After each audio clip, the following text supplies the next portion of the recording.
Scientists and other wildlife experts from California's Department of Fish and Game, the National Park Service, and the U.S. Forest Service have come to Sand Mountain in the rugged foothills of the Sierra Nevada mountains to carry out what is called a transplant.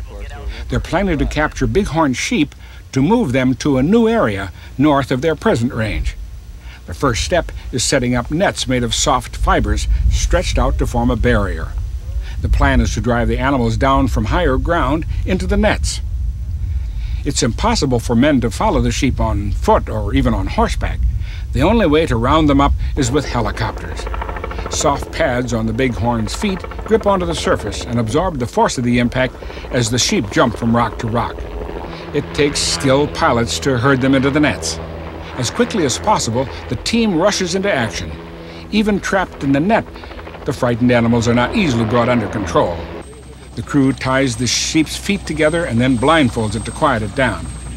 The helicopter carries the sheep to a processing center set up nearby. There, a veterinarian examines each animal. Complete measurements and even blood samples are taken.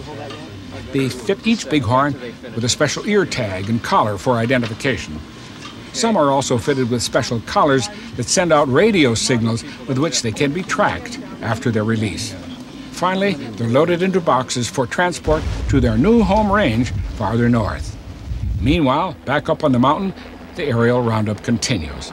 It takes skill, courage, and hard work to hopefully establish a new herd of bighorn sheep via transplant.